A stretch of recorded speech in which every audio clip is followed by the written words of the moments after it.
Okay, so good afternoon, everyone. I hope you could hear me well, right? So welcome to today's webinar entitled Kaya Mo Yan with Kuya John, Practical Value Investing Tips. Basically, we want to share to you guys how you could start with value investing in a way na beginner-friendly siya. So without further ado, I would like to first introduce our host and moderator for today, our very own Sir John Carlo Lim. So Sir John, say hi to our audience naman.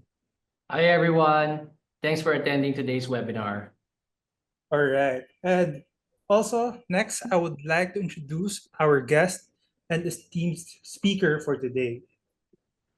So, our special guest has been sharing his extensive knowledge in the Philippine stock market, inspired by Charlie Munger and Warren Buffett, to promote lifelong learning and smart investing, guiding others towards financial success. So, let us all please welcome Kuya John of Kuya John Investing.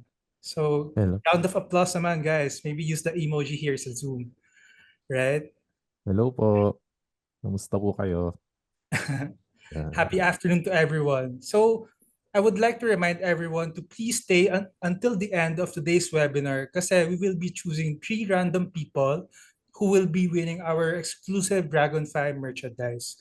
So you can win our exclusive caps and tote bags. So now I would like to pass the floor to Sir John. So Sir John, take this away. Thank you, Aaron. So guys, 2 weeks ago, we had a very successful webinar with Tita Glo of the MoneyWise Engineer. So if you weren't able to catch it, we will be sharing the link later in the show. I encourage everyone to watch it para you can leverage the strategies and investing experience with Tita Glo. Today, we are very fortunate naman to learn from another seasoned investor, Kuya John. As mentioned by Aaron, Kuya John has been inspiring a lot of Filipino investors to get involved in the market. And he emulates the strategies of Charlie Munger and Warren Buffett. So for today's outline, similar to the webinar with MoneyWise Engineer, we are here to learn how to successfully emulate the investing strategies of Kuya John. So we will get to know the personal investing journey of Kuya John. Also, we will get an inside look at his investment strategies and how he has applied this in the real world through a portfolio showcase.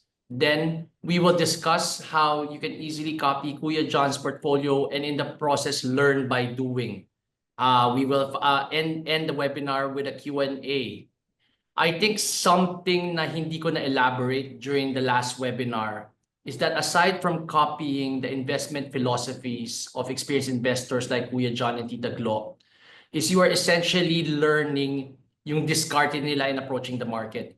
It's actually, from my experience, is actually this seasoned and experienced discretion that enhances any strategy, whether it be technical or fundamentally related.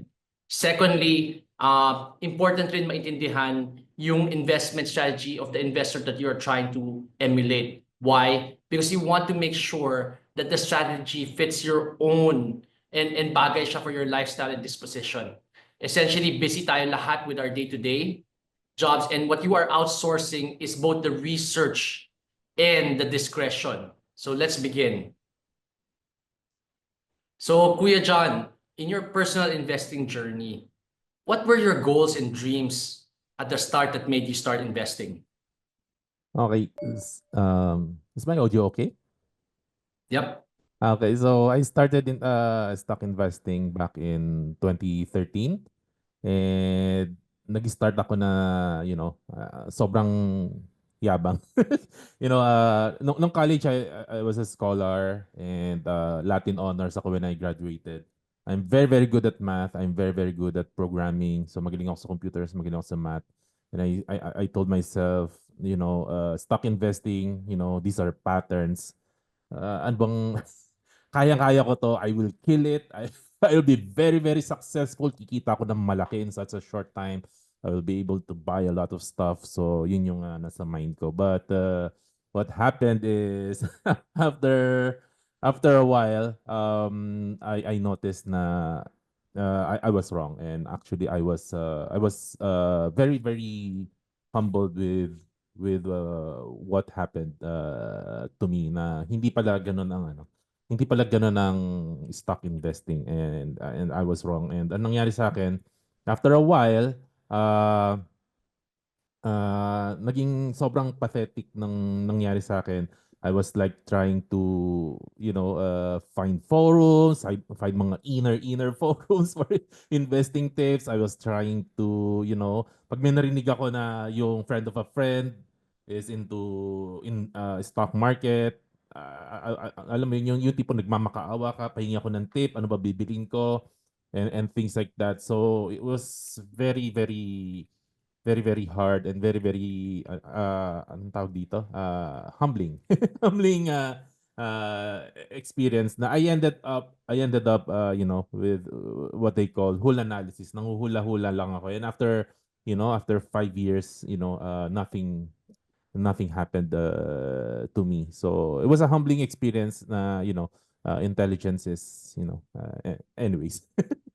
Yeah. John? Aaron, next slide, please. Yan, actually, nandito na si Kuya John. Yeah.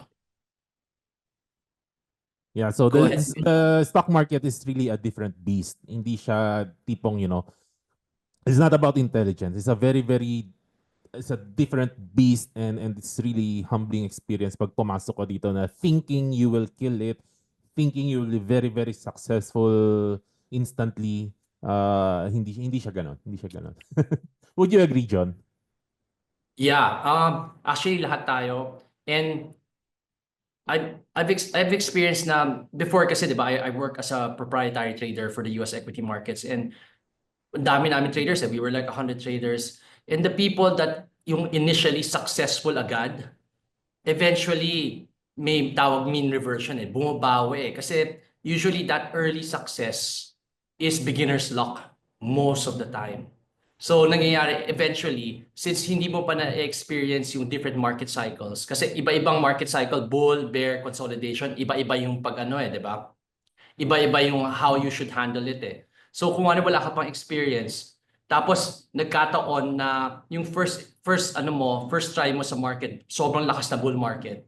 Usually papawiin rin yan ng market in the future pag once iba na yung condition So 100% nag-agree talaga ako. And ano yan one of the most famous books na nabasa ko was Trading for a Living by Dr. Elder. And yung sinasabi mo na yan, Kuya John, tawag niya dyan is the brain myth, di ba? Parang maraming mga doctors, engineers na attract sa stock market kasi iniisip nila kaya nila talunin because they're intelligent. But the logic of the market is 100% different. Parang hindi mo siya maaaral sa libro. That's why kanina, di ba, I was talking about Descartes, di ba? It's the more you experience in the market, the better you become. Yes. Well, anyways, today my goal is ang goal ko ngayon, of course, is more modest kasi since nagising na ako sa katotohanan. I just want a comfortable retirement, John, and I just want to build my portfolio slowly but surely, and and ang gusto ko lang na by the age of 60, 65, I could sustain a comfortable retirement, have a simple life, enjoy my family, and have some entertainment here and there, but nothing fancy. Just want a comfortable retirement. So yun lang yung goal ko ngayon with my investing in the stock market. Okay, we alluded to this a little bit during our last the last segment. So, pero what were the lessons that you learned along the way? Okay. So this one is something na gusto ko talagang i-share with all the audience, no. Na when we talk about personal finance and when we talk about investing, is really uncommon sense. Yung unang maiisip mo, hindi yun. Yung kabaliktaran yung katotohanan. So I will give you some example, John, no? For example, kanina I told you about intelligence, no? So in stock investing, temperament beats intelligence. Could you go to the next one, please? Yeah. So temperament beats intelligence, no? Kasi guys, you have to understand, no, na stock market is about money. So it attracts all the smartest people in the world. So the stock market is already filled with intelligent and smart people. So that is not how you are going to win in this game. So how you will win in this game is by being able to control your emotions and then have the patience to wait na magkamali yung mga intelligent people na yan. Kasi um, ang nagro-rule sa stock market is not intelligence but emotions, and all the people in the stock market will make mistakes because of emotions. Then that's when you capitalize because you are the person who could control your emotion. So temperament beats intelligence. So temperament is, controlling your emotions. Does it make sense, Yep. ba, John? Do you agree? Yeah, as in, again, di ba, I can point to yung 2 decades na ang dami kong kasama mga professional traders, and it's hindi talaga sa talino, sa discipline eh. A lot of people, ang main mistake nila in investing is they want to replace their income, di ba? Tapos, so, ang ginagawa nila, gusto nila mag-day trade kasi iniisip nila kailangan buwan-buwan steady. But the stock market does not work that way, di ba? So, in the end, ang nakikita mo talaga, ang nagiging successful are exactly what you were saying, yung the right disposition, the right discipline na, okay, yung market right now, kailangan mas conservative ako because I feel na talagang magdi-decline talaga siya. Yung market right now, o tapos on other times naman, okay, now is the time to press. Di ba? You put fuel to the fire kasi, okay, this market is nagtitrend na. So it's learning those little things and you learn those through experience. Kaya yeah, I 100% agree with you, Kuya John. I think we lost Kuya John, no? No, I'm here. I'm here. You're there, okay. Yeah. Nawala yung ano mo eh. Nawala yung visuals ko lang. But I will try Yeah. to. I am still here. Yeah. So Yeah. maybe I'll give you another example din, no, na uncommon sense na I hope na appreciate nung mga audience natin ngayon, no. Another example is 10% gains is so much better than 50% gains. So kasi ganito siya, John Lim, I don't know if you would agree, no. A lot of people kasi na pumapasok sa stock market, they are after yung big gains. Gusto nila yung saan ba ako makaka-jackpot? Saan ako makaka-jackpot, no? Sa kakahabol mo ng jackpot, no? Nung 50% gains, 100% gains, what you end up doing is, yeah, paminsan-minsan you get 50% gains, pero marami ka ring losses. So, after some time, it cancels everything out. And after, 5, 10 years, you have nothing to show for it. So, what is more important is pick a realistic return. So this is a 10%, which is a very modest, realistic, and satisfactory returns. And be strategic na yung buong portfolio mo, lumalaki siya ng 10% every year. And that's Yeah. much, much better than trying maka-jackpot. So that Yes. 10% gains is so much better than 50% gains kasi you benefit from what we call compounding. So, compounding, gumawa lang ako ng konting table dito on compounding. Let's just say may 100,000 ka on your initial na capital mo. So, makikita mo dito, no, after 10 years, magiging 260,000 siya. After 20 years, 670, 30, 1.7 million, 40 years, 4.5 million. So, this is the power of compounding. Kaya kailangan talaga, you just keep on progressing little by little, little by little, little by little. And your whole portfolio is working towards that goal of compounding because mas malakas siya. Mas malakas siya. This is snowball effect. Yep. I hope you all... Actually, Kuya John, I'd like to add, a lot of people, pag narinig nila 10%, iniisip nila, ang liit ng 10%. But look at it this way. I brought out my calculator, di ba? Kung let's say, di ba palagi nakita natin sa mga digital banks nag-offer sila ng 6%, di ba? If you compound 6% for the next 20 years, 2.2 times your investment. If you compound it at 10%, 500% plus. So, lamang ka 300% over the 6%. Again, like what Kuya John was saying, na ma-magnify kasi siya. It's exponential. Hindi siya linear. Hindi siya 4% per annum lang. So after 20 years dapat lamang lang ako 48%. It's not like that. It's exponential kasi it's you're compounding on your ano, 'di ba? Your previous year's winnings. So you're adding another 4% on top of their previous year's winnings plus 10 plus 10 plus 10. So over 20 years, sobrang laki. It's like a 300% difference between a 6% gain. Yes. And then also, if I may add, John, no, yung Uh, compounding kasi, you don't feel it the first 10 years. Correct. After Yes. you hit the magic number 10 years, the magic happens. And you'll be very, very satisfied with your returns. So just, keep it simple. And then another uncommon sense, no, na I think na gusto kong ma-hit, no, ng audience natin is sometimes Mm-mm. 20,000 today is better than 100,000 later. Kasi maraming Yep. tao, lalo na nag-uumpisa, sasabihin nila, ang liit ng sahod ko, 20,000 lang ako, kakagraduate ko pa lang. Antayin ko na tumaas yung sweldo ko. And then tsaka ako mag-i-invest. But Mm-mm.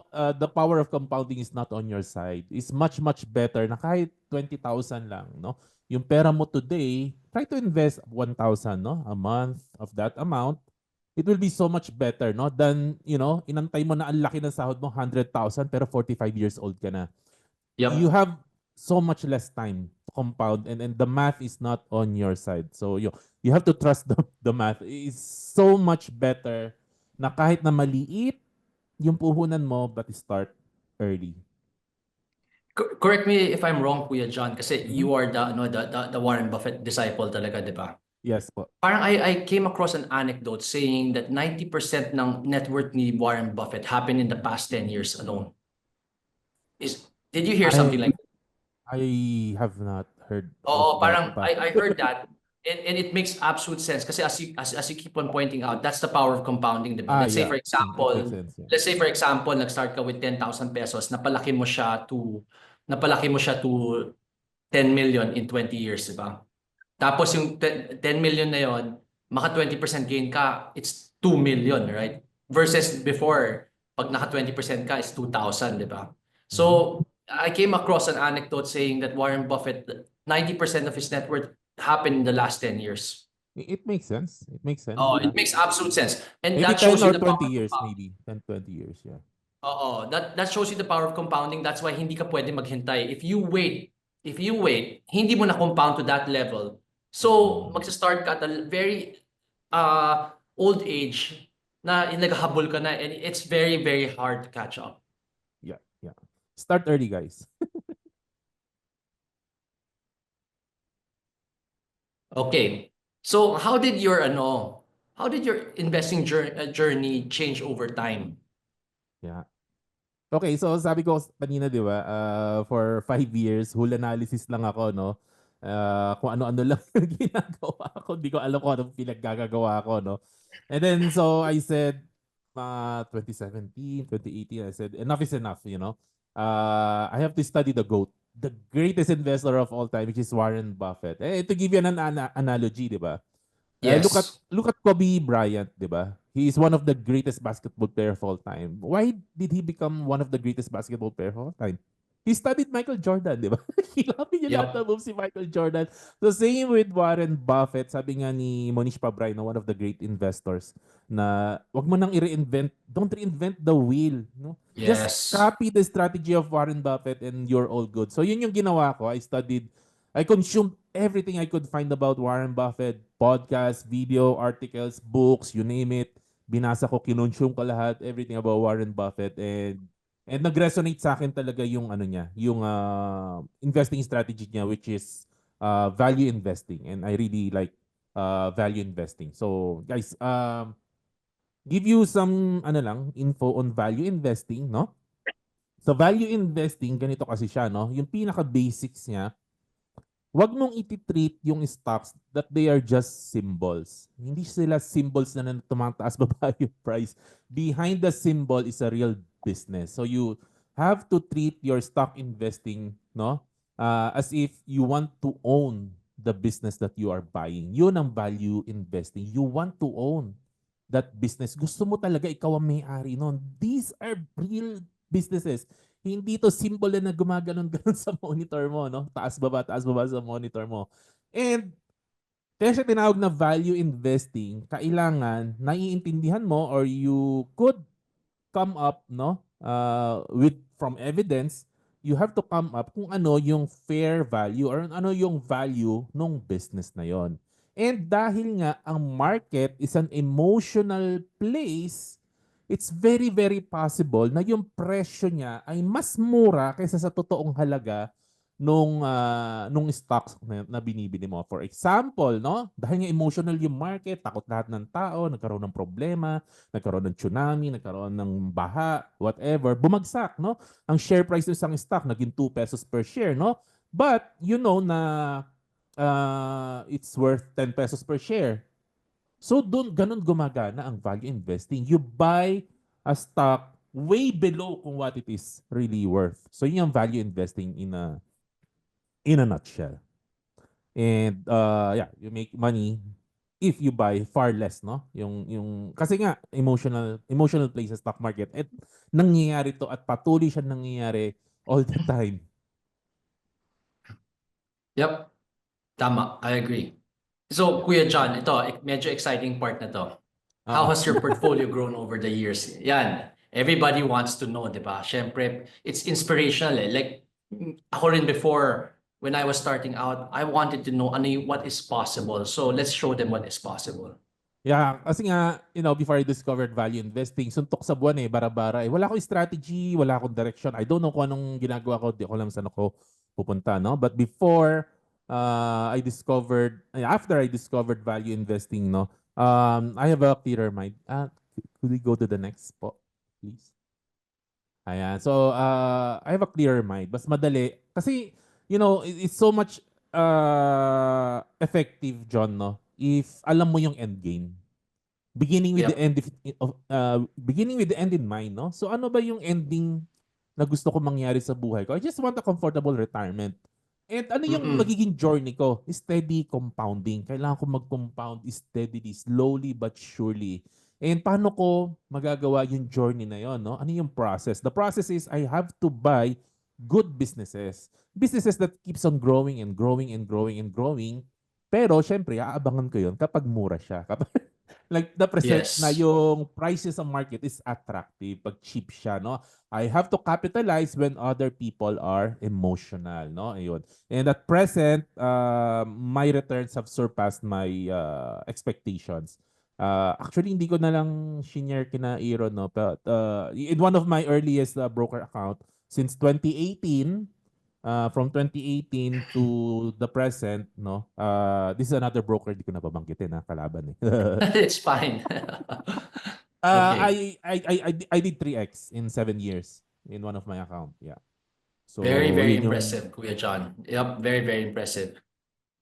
Okay, now, let's go to yung the heart of the matter. Kasi gusto natin malaman how you achieve that 3x, diba?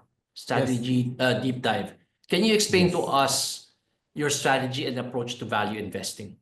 Ayan. So medyo tayo ha. Magiging real talk tayo dyan ha. Medyo disclaimer sa mga audience ha. Medyo from this moving forward, baka may mga tatamaan tayo ha. So, okay. So the most important thing, John, no? When we invest in the stock market is managing risk.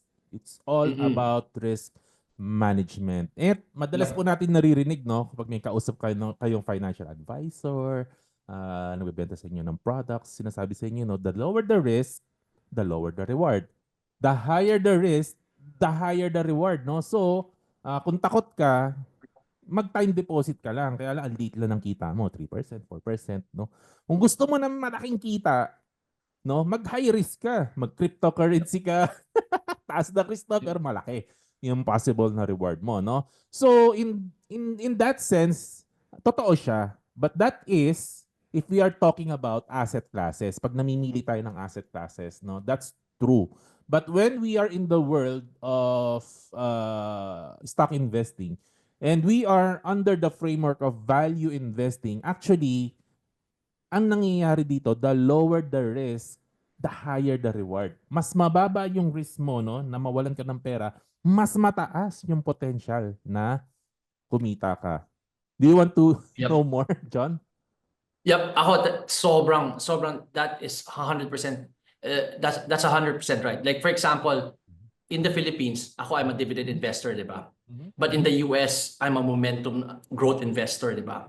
Either way, regardless of the strategy, pag experienced investor ka na, pag nakausap mo experienced investor, the first thing that they will ask if you what do I stand to lose if I make a mistake? Rather than yung parang pag inexperienced investors, ano yung kita? Automatic hinahanap nila ano yung potential return nila eh. Pero pag experienced investor ka, hinahanap mo talaga ano yung the first question that you ask is how much do I stand to lose versus the potential Yeah. returns. So sobrang I 100% agree. Yeah, I was also reading John yung Market Wizards na book. Yes. They interviewed some of the best traders, so traders trading ito Correct. And all of them are obsessed with risk management. Yes. And the more you focus on your risk, the higher your reward. Pero of course, ang ituturo ko sa inyo investing, hindi trading kasi hindi ako magaling sa technical analysis. So And okay. no. I mean, ano yan eh, talagang ibabagay mo talaga sa discard, yung sa personality mo talaga, di ba? Yeah. Speaking of the market wizards, right? Yan yung, like, similar to Kuya John, yung parang kanina sinasabi niya, na yung parang, why would you reinvent the wheel, di ba? In my case naman ako, I attended the seminar sa US ng mga market wizards. So I attended Dan Zanger, William O'Neill, Mark Minervini. So, doon ako talaga nag-start matuto to really manage risk. And tama talaga, lahat sila talaga obsessed sila about managing risk, about ano. Kaya nga in their case, even though momentum yung style nila, momentum investing, they believe sobrang liit ng risk when the money is being managed by them. Kasi 'di ba, they focus on managing risk. Yes. Yep. So yung next point ko kasi when we talk to people, when we talk to financial advisor, mga people selling us products, usually kasi we are being taught na just buy diversified blue chip stocks. Just buy the index, Yun yung lagi natin sinasabi sa atin kasi diversification, yan ang holy grail ng risk, Bumili ka ng blue chip, ayan, safe ang mga blue chip, But ang gusto ko lang sabihin, these two concepts are good, Diversified is good. Blue chip, Yeah. good. Ang problema ko dito sa dalawang ito, incomplete. Incomplete talaga. Like, I will give you some examples, Nikkei 225, this is the main index of Japan stock market. And if you invested in the early 1990, wala pa siyang return hanggang ngayon. You're still on the red, If you Correct. invested in PSEI in 2013, like I did, people who invested in the index, diversified blue chip stocks in 2013, hanggang ngayon, you're still in the red. Pula ka pa rin.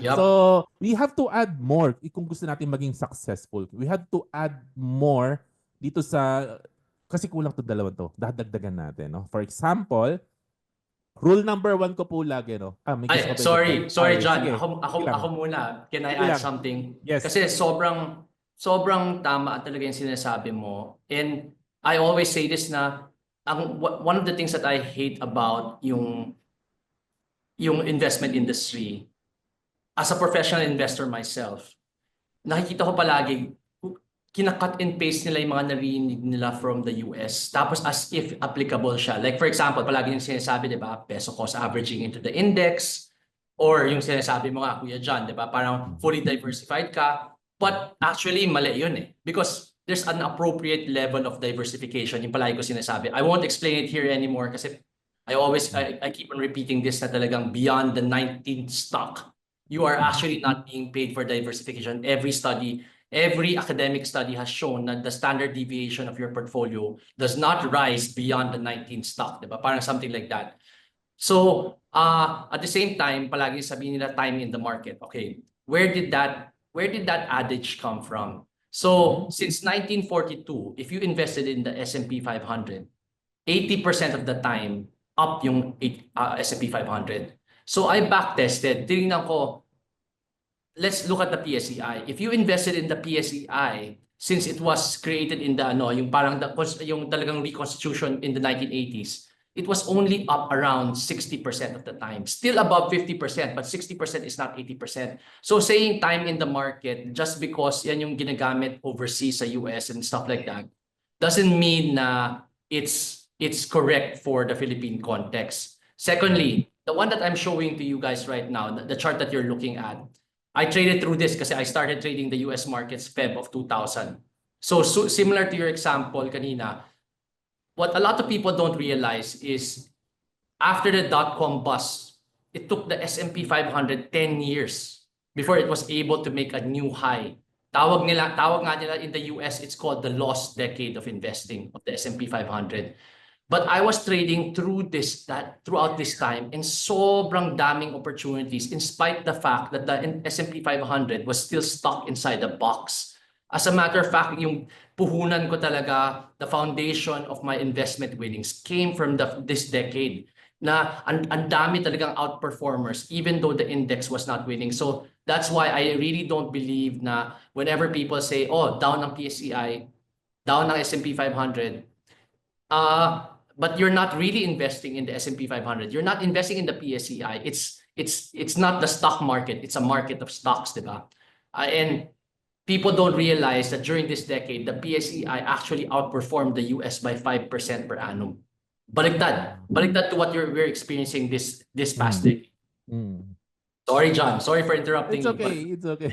I wanted to But add. if I may add din po, no, iba kasi yung condition din sa US, iba sa Pilipinas. Ang Correct. daming iba. The size of the market, Sobra. different. Taxation, different. Public Yeah. float, different. So yung mga nababasa natin sa book, kailangan nating i-ano pa yon,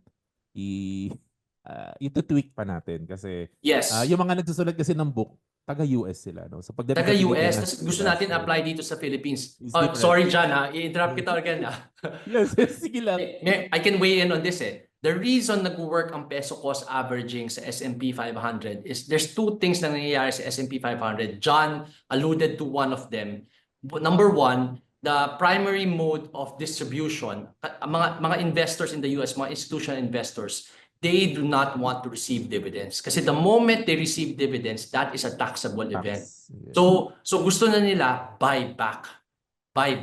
So S&P 500 companies every year annually average 1.5 trillion dollars in stock buybacks. That's why Apple today, it has 20% less stock than 20 years ago.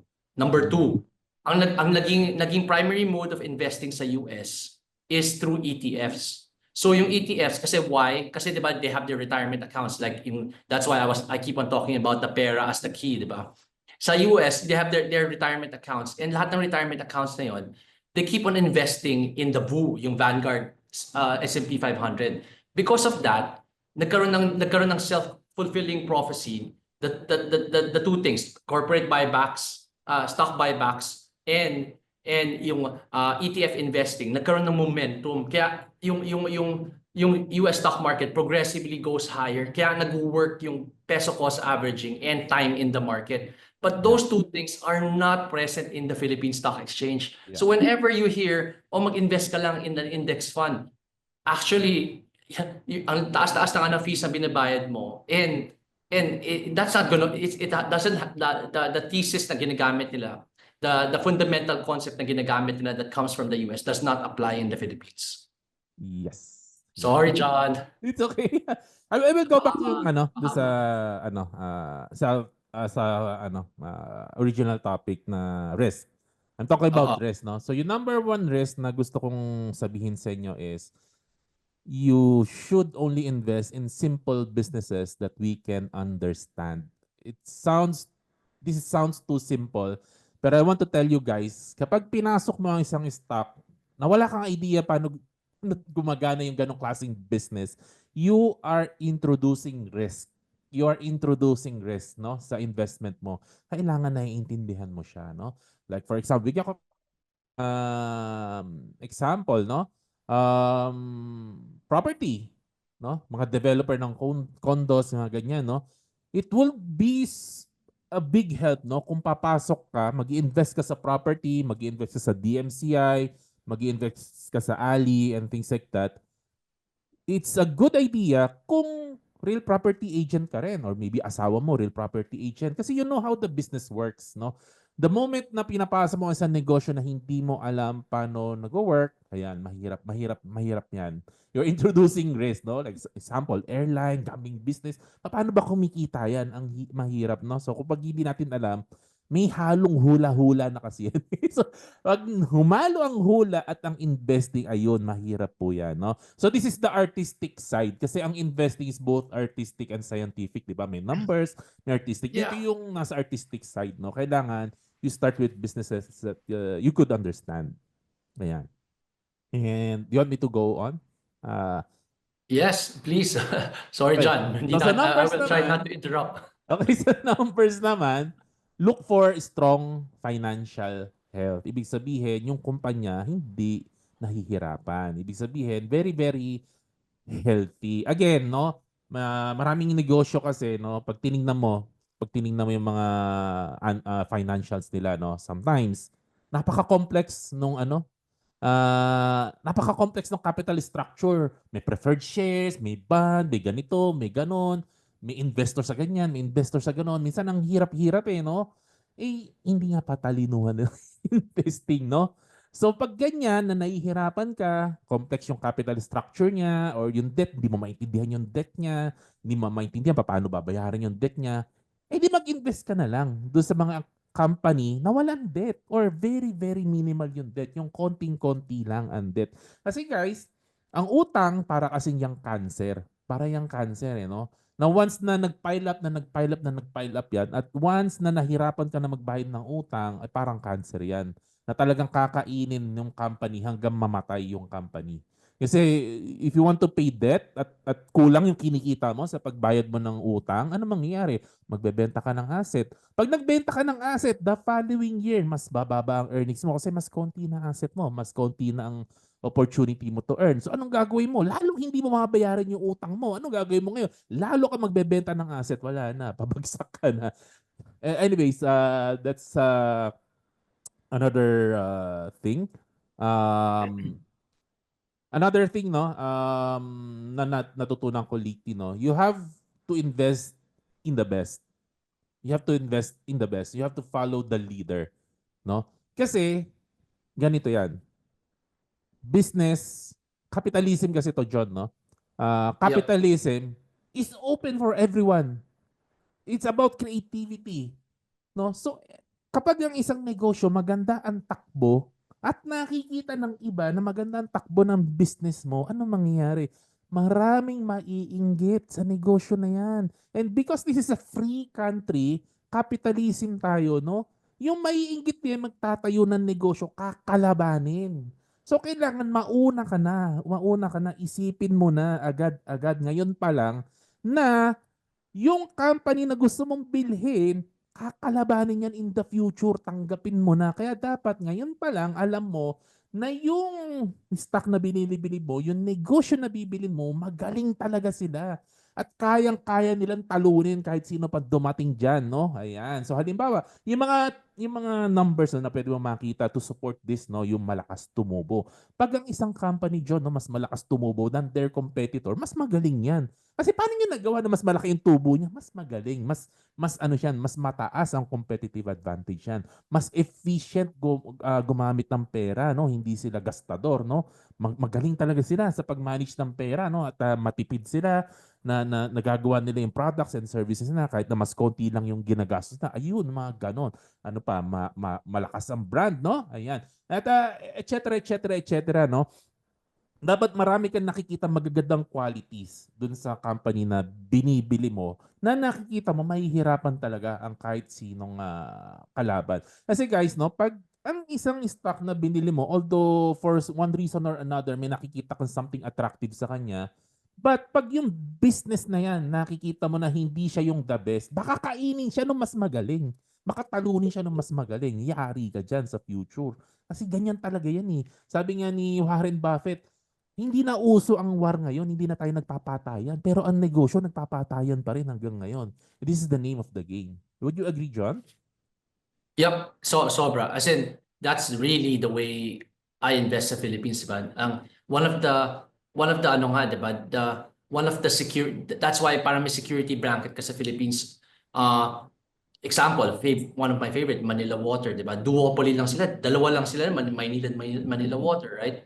Tapos you have Globe and others. So hindi ka when you invest with the leader, ang laki ng security eh. Tapos in the US naman, may same thing. Tama tong statement. I think this came from Aaron. So in the US, the same thing naman. Even though sa US it's growth and momentum investing, mas you invest in the disruptor. Yan lang yung difference. Like for example, in the early 2000s, di ba? Walmart was the market leader sa consumer, but you would invest in Amazon. McDonald's was the market leader in fast food, but Chipotle was a rising power. Blockbuster was the dominant player sa video rentals. Then Netflix came and ate their lunch, like bankrupt yung ano. So in the US, I focus on, when I say the leader, I focus on the one that's growing the fastest, talagang the market disruptor. In the Philippines, I focus on the dominant monopoly and oligopoly. Yep. Yep. So I would add more, no? Dito sa risk management, no? I will go back sa thought. Nandito tayo sa thought ng risk management, guys, ha? Aside from diversification, aside from blue chip, no? Ito yung mga other na pwede nyo idagdag, no? Another thing, no? I noticed yung things na naging successful ako sa mga binili ko, John, is kasi back in 2020, tiningnan ko yung mga annual reports ng 2020 at tiningnan ko kung sino yung mga hindi naapektuhan nung nag-lockdown. Ayan. So, ibig sabihin, another risk management na pwede ninyong incorporate, no? Pag namimili kayo ng stock, dapat battle-tested against COVID. Or ang sabi nila sa US dito, COVID-insensitive businesses, hindi tinatamaan ng COVID. So, why is this very, very important? Kasi guys, ang disaster, part ng buhay talaga yan. Kung nangyari na siya before, mangyayari din siya sa future. So you have to choose businesses na hindi sensitive sa mga ganyan, na kayang-kaya nilang isurvive yung mga ganyan, hindi tinatamaan. At magugulat kayo pag tinignan niyo yung 2020, ang daming negosyo na nag-lockdown na, lumipad pa rin eh. Ang ganda pa rin ng kinita, tumaas pa yung revenue, tumaas pa yung income nila, and that's very, yun yung maganda kasi kahit na bad time, good pa rin. Eh di lalo na pag good time, mas lalo good yun, di ba? Yeah. If it can survive COVID, it can survive anything. Yes. And then lastly, but bago ko explain to, no, John, let me ask you a question. Why do you think Jollibee have been very, very successful for the past few decades? Very, very successful for the past 2 Jollibee. decades. Past 3 decades. For the past 3 decades, I guess it's parang naging affordable luxury siya. Is that it? Yeah. So, I know kasi matagal ka lang sa US eh. Pero ako kasi dito lang ako sa Pilipinas. And ang daming competitor ng Jollibee. Ang daming kain. They come and go. But ang nakita ko kasi kay Jollibee, sila talaga yung nag-defend ng budget ng Pilipino. I see.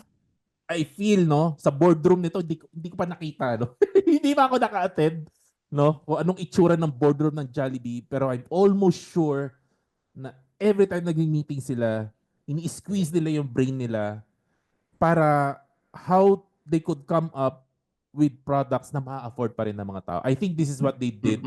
And they try to be affordable. They defended talaga yung budget ng tao. Kasi guys, since 80s kasi may isip na ako. Elementary ako noong 1980s, no? So, na-notice ko talaga, ang taas nung pag-rise ng presyo ng bilihin kasi. Pero yung sahod hindi sumusunod. So, ipit na ipit talaga ang mga consumers. And yung ganitong trend, hindi na talaga siya magbabago. So, we have another risk na pwede ninyong idagdag, no, sa inyong criteria is yung ganitong mga negosyo na magsusurvive ng inflation. Kahit na ma-squeeze ang mga consumer, yung negosyo, kaya niya lagpasan yung ganitong inflation, yung ganito na i-squeeze yung budget ng mga tao. I call it budgetarian stocks. Yung mga nagki-care talaga, no, sa budget ng consumers, no, yung kaya nila mag-provide ng mura na price, no, but still good quality, or they enable consumers, no, to afford things. Like for example, Pure Gold, I think Pure Gold, they are the ones who offer much cheaper prices than their competitors. So, yun yung sa akin, John. So, ito yung mga risk management na na nakita ko na our audience might be able to add in their tools. Yep. Yep. Tapos next slide, I think meron ka pa isa eh. You were talking about Yeah, meron dividends. pa. Meron pa pala You have dalawa, another yeah. one. So these two, we are talking about US po.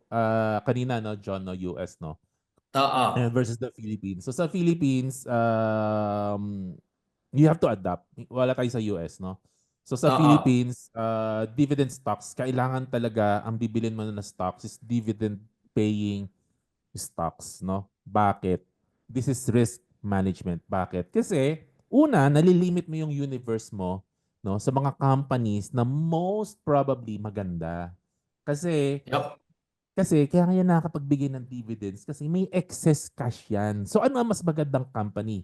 May excess cash o walang cash? Siyempre mas maganda yung company na may excess cash. So pag nilimit mo yung universe mo, no, sa mga dividend paying stocks, no, malaki yung chances na napupunta ka, no, do sa set of stocks na ano talaga, na what do you call this? Na magaganda. Maganda talaga sila, no? And another Yep. thing na sobrang uso sa Pilipinas, ako na-experience ko talaga for the past 12 years na nag-invest ako sa PSE, value trap is real. Undervalued yung stock, maganda yung company, kaya lang wala nag-a-agree sa'yo. Yung price ayaw sumunod, ayaw talagang umangat eh. Ayun. So kung ang binibili mo is dividend paying stock, no, you are paid to wait. So hindi umangat ang price, okay lang. Kolektahin ko yung 5% dividends ko year after year. Okay lang. And Yep. kung nabili mo, pataas ng pataas yung dividend, dadating yung oras, no, na makaka-attract yun ng investor kasi ayun eh, makaka-attract talaga yan kasi someone will think about this na, this is a fixed income. So it will attract investor, it will attract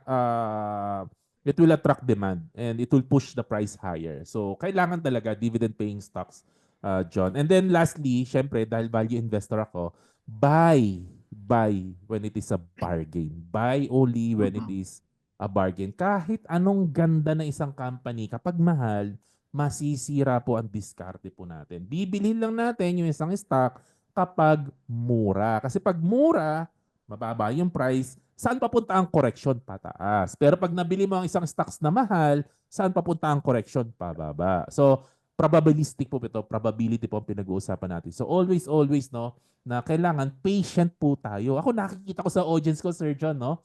Na audience ko, mas patient pa sa akin eh. Bisa naiiyak na ako sa mga presyo na gusto nila eh, na para sa akin, bilhin mo na! Mura na yan eh.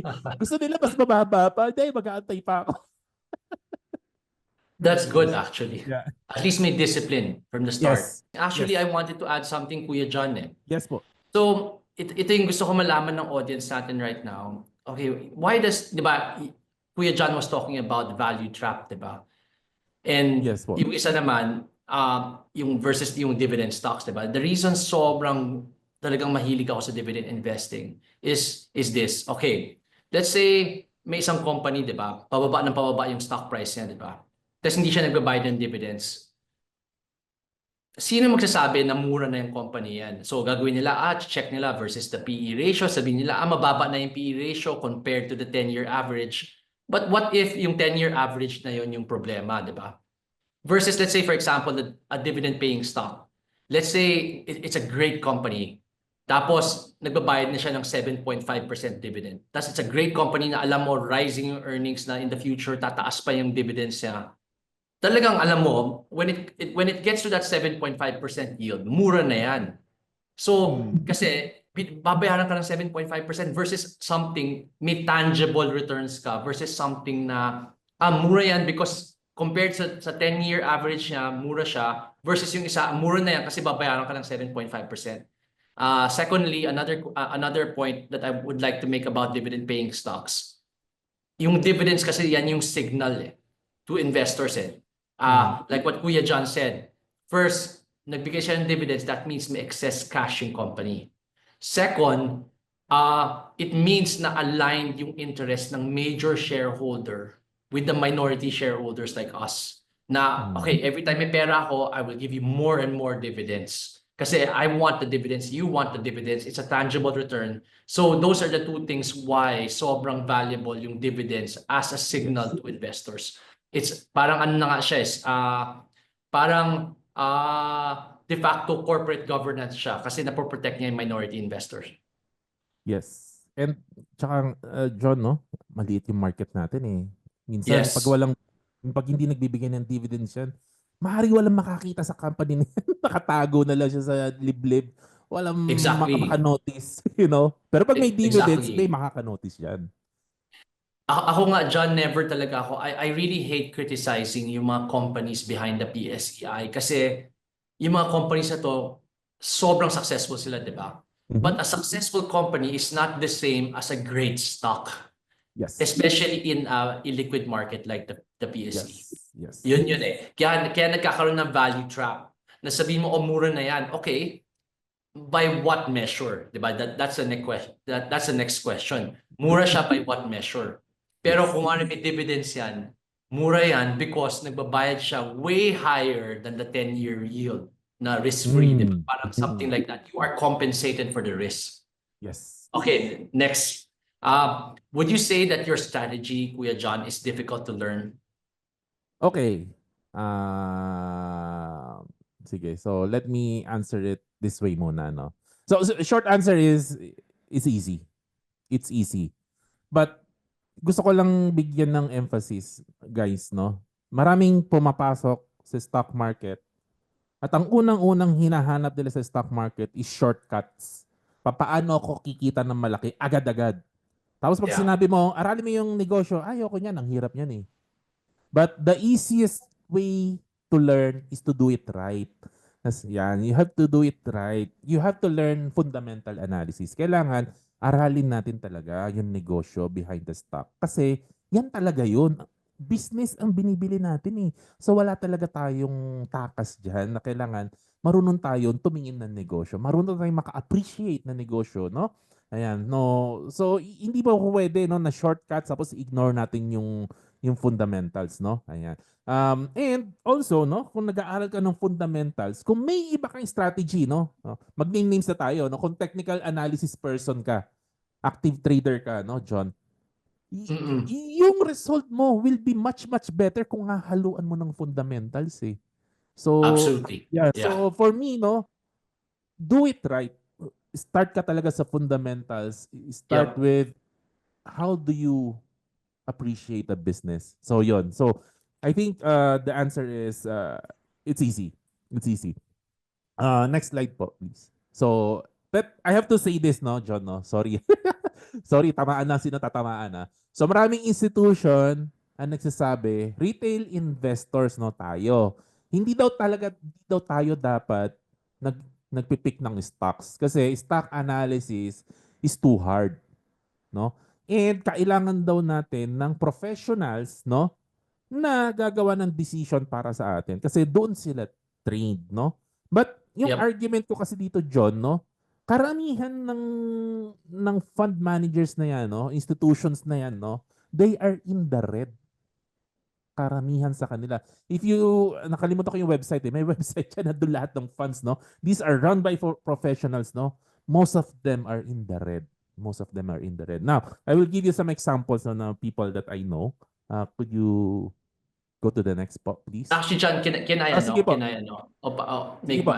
So same as what Kuya John said, na actually mas may advantage pa ang retail investor versus an institutional investor. Okay, imagine you are the okay, I don't want to single out the company. Imagine you are a fund manager, di ba? A fund manager of ABC Fund. Nakatanggap ka ng bagong pera. May bagong investor pumasok. The moment you get the money, you are paid to invest that money. So, nangyayari, kung palaki ng palaki yung fund na yon, let's say palaki ng palaki, billions and billions and billions of pesos, di ba? No choice siya but to over-diversify. Bakit? Kasi tumataas yung risk niya. Let's say, ikaw yung fund manager na yon. Tapos, these are your 10 favorite stocks. Kasi yung pinag-uusapan namin ni Kuya John, ito yung mga market leaders, di ba? But because you're managing 100 billion pesos, hindi mo naman pwede 10 billion pesos yung per stock na yun, di ba? So gagawin mo, magda-diversify ka na to yung mga hindi mo favorites. So your first idea is 10 times better than your 20th idea, di ba? Parang ganon. So in so doing, that's why the retail investor actually has an advantage kasi wala siya yung liquidity issues ng institutional investors na kailangan padami yung pera ko. Tapos kailangan ko na mag-diversify sa mga stocks na hindi naman pumapasok dun sa quality criteria ko. Actually, yeah, maraming let's just take out yung yung assume na lang natin na good yung institution. Yep. So, if we assume na good yung institution, actually they are at a very big disadvantage. Una, yung pera pumapasok kapag sobrang bull run na sobrang mahal na Correct. ng stocks. And then, ang mandate nila kailangan fully invested. So, they are at a very, very big disadvantage.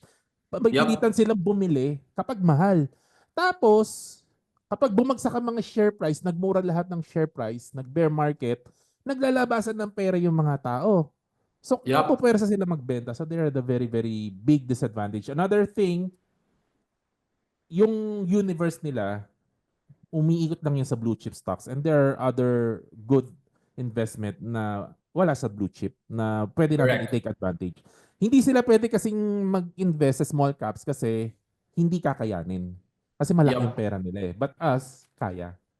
Yep. Gusto ko emphasize yung sinabi ni Kuya John. If you're a retail investor, pwede mong bilhin yung mga stocks when sobrang compelling na yung value proposition niya. Meaning, mura na siya, mataas na yung dividend niya. Pero pag institutional investor ka, when you invest in a fund, the moment you put your money in there, they are mandated to reinvest the cash. Yeah. So, whether like what Kuya John was saying, whether nasa bull run siya, so nag-i-invest siya sa mahal na price, di ba?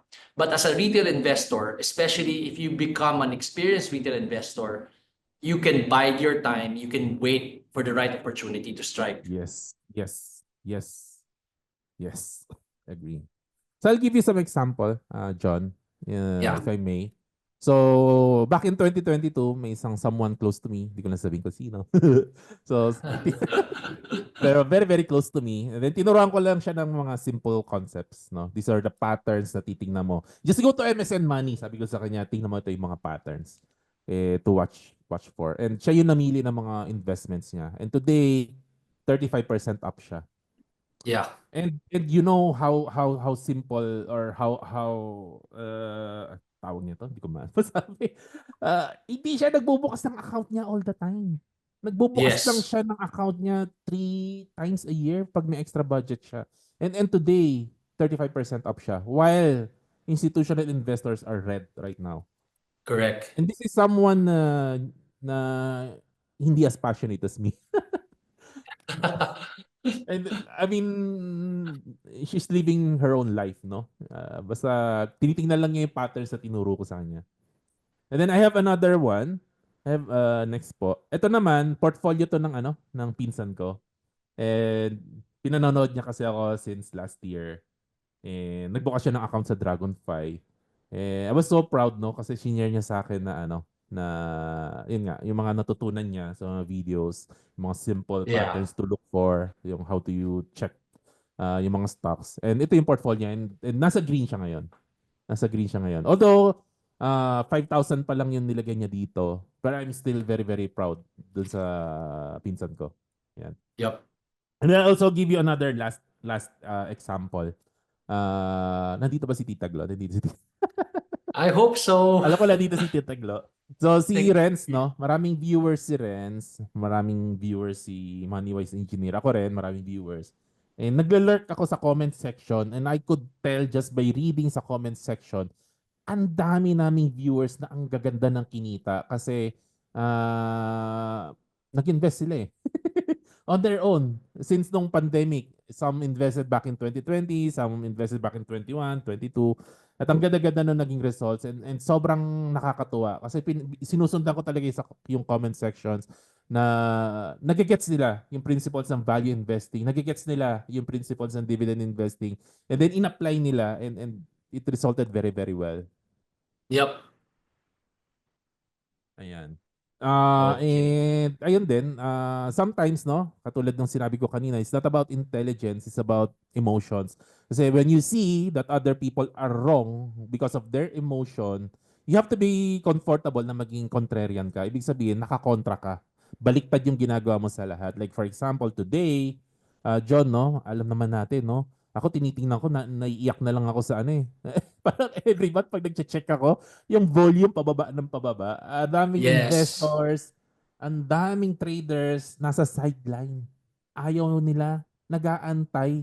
No? Samantalang ito mga pinagsasabi ko sa inyo, no, mga viewers namin, na naging matapang sila back in 2020, 21, 22, ganyan, eh magaganda na kinita nila. So yun. So Yep. it's not hard but you have to learn it right. You have to learn fundamental analysis. Correct. Okay, sige. Speaking of which, this is something na once umabot na yung Dragonfly to US market trading, something that I really want to teach. Na ito yung one of my secret weapons since 2004. I discovered this in 2004. May isang PhD guy that was talking about this. This is called the put-call ratio ng S&P 500. If you notice, pag yung green line is spiking, palagi bottom yung S&P 500 all the time. All the time bottom yung S&P 500. I won't get into the complexities of put-call ratio kasi that entails understanding mga options. But one day I will teach this. Pero this goes to the heart of what Kuya John was saying na contrarian investing works. As a matter of fact, talaga over the past 2 years nga sa PSE, actually sobrang dali nga ng market eh. To be honest, kasi ang daming mga quality dividend stocks na naging very cheap, 'di ba? But it's the time when the retail investors, doon sila natatakot kasi nakita nila down yung market. But in reality, if you're a dividend investor, gusto mo nga down yung market. And it's similar in the US. In the US, whenever I see nag-spike na tong put-call ratio, the green line, more or less bottom na yung US market. And that's when I really, that's where I really get very aggressive. So, yung palagi nila sinasabi, di ba, parang you want to be, you want to be greedy when everybody's, fearful, and fearful when everybody's greedy. It's very, very true. Okay, Yeah. next slide, please. And if you incorporate na may dividends, John, talagang walang risk eh. Halos walang risk, no? Imagine Yes. some people are getting 7%, 8% dividends while you are waiting for other investors to come in. So parang Yep. how can you lose, no? Actually, this is the best time ngayong bear market. Ngayon nasa 6,000 level tayo. This is the best time kasi yung chances na magkamali ka. And even if you make a mistake, it will not be that, that catastrophic. Correct. It's Especially the for inverse dividend kapag bull run. investors. Especially, yeah. Oo, And pag yun dividend yung, investor ka talaga. yun yung naging error ko kasi, John, nung back in 2013, kasi nga hindi ako experienced. Nag-invest ako nung nasa peak ng bull run. Oo. So everything went bad. So, yun. Yeah. Let's go back to that point mo, 'di ba? You said 'di ba peak ng bull run, 'di ba? Yes. So imagine mo pag nagpi-peak yung bull run, usually yung dividend yield sobrang baba, Yes. 'di ba? And that would have kept you out, right? Yes. Kasi hindi ka mag-invest kasi mababa yung dividend yield eh. Kaya nga it's opposite eh. Pag nahulog yung market, pag tumataas yung dividend yield, that's when you take action, 'di ba? When the Yes. probabilities are on your side. Yes. This is an emotional play. So babalik tayo sa pinaka gist talaga nung gusto kong message, John. Stock market is an emotional place talaga. Hindi talaga Yep. nagro-rule ang brain sa stock market. Correct. It's Correct. emotion talaga. So you have to capitalize on it. And this is really the best time to invest in the stock market today, Correct. this year. And then lahat ng sign is for us. Even BSP rates, 'di ba? Ang direction ng BSP rate is pababa eh. Yes. So pag pababa yun, ang direction talaga ng stock market pataas kasi inverse ang relationship nila eh. So, Especially for dividend stocks, Yeah, especially for dividend stocks. Usually coming out of a bear market, palagi nauuna yung mga dividend stocks. Yes. Because yung yield nila becomes greater than the BSP rate, the 10-year yield. So, exactly, yeah. Yes. Tapos, okay, ayan, sorry, next question. What Yes. criteria do you use when choosing stocks to invest in, Kuya John? Yeah, actually, kinuwento ko na kanina. No? I-review ko na lang po. No? Very simple lang. Yeah. Oo. So, una, dapat naiintindihan ko yung stock. No? I could imagine na ako yung CEO. So, and then nakikita ko nag-i-improve yung business. Dapat may evidence, no? Na titingnan mo yung past 10 years. There is a reason kung bakit si Warren Buffett, no? Bago siya mag-invest sa isang stock, dapat nandun na siya for at least 10 years. So, kasi titingnan mo ano nangyari the past 10 years, no? Nakikita mo talaga yung evidence na nag-i-improve yung negosyo at patuloy niyang makakaya mag-improve, no? Ayan, mababa ang utang. Ayun, no? Tapos nakikita mo, mababa yung chance na tamaan ng natural disaster or political issue. May mga nagtatanong sa akin kasi John no, maapektuhan ba yung stock market, no? Itong mga nangyayaring, wag natin banggitin ko ano, no? Itong nangyayari ngayon sa paligid dito sa mga gano, sa presidente, sa senador, ganyan, no? So, sinasagot ko sa kanila, pumili ka ng stock na hindi tatamaan ng political issue. Ganun na lang yun, no? Ayan. And Yup. then, budgetarian kung applicable, no? Yung talagang dinidefend ang budget ng Pilipino. May dividends and lastly, it's selling for a bargain price. Yup. And ito yung gusto ko ring sabihin no sa mga sa audience natin no. Ah stock investing is all about experience, John. Would you agree? Yup. So, for me, ito ang nagiging mistake ng maraming tao, lalo na mga OFW, lalo na yung mga tao na malalaki yung ipon, malalaki yung pera. Magbabagsak agad 300,000, 400,000 on the first month of their investing. So para po sa akin, no, kahit gaano kakayaman, no, kahit million pa yung pera mo, puhunan mo, start with 2,000 pesos lang. Yup. Start Start small. small. Start Start small small. lang. Yup. No, find businesses na maintindihan mo and start with very very very safe investment. Mga monopoly, doon ka muna mag-umpisa sa mga monopoly, mga Meralco, yung mga ganyan, no? Ayan. At then dire-diretso lang, no, kung ano yung binili mo, intindihin mo siya. Pag-aralan mo pa ng pag-aralan, no? Tapos bilhin mo, no? When it's a bargain. And then after mabili mo yung unang stock mo, ayun, magtingin-tingin ka na ng iba. Magtingin-tingin ka ng iba. And then pag-aralan mo yung ibang stock. And then mag-short list ka. And then haabangan mo pag bargain sila. Huwag mo agad bibilhin. Kumbaga sa ano yan kumbaga sa loto may inaalagaan ka. So mag-aalaga ka ng 10, mga 10 stock. Tapos, Yeah. paminsan-minsan sa 10 na yan, may isang bargain So pag nag-bargain yan, tsaka ka bibili. Gano'n, no? And also, kailangan po yung portfolio natin nag-grow at the same pace na nag-grow yung learnings natin at experience natin. Kasi very, very important ang experience. Very, very important. 100? Yes. Yup. Sobrang sobrang tama yung sinabi mo, John. 100? So, 'di ba palagi natin sa investing palagi natin pinag-uusapan compounding 100 ka returns, na. 'di ba? Yes. But people don't actually talk about compounding yung experience and compounding yung knowledge. Yes. That's why it's sobrang important talaga mag-start very very early. Kasi you don't want to invest talaga later in life kasi dapat you keep on compounding yung experience mo as an investor kasi pagaling ka ng pagaling Yes. Yes. Yes.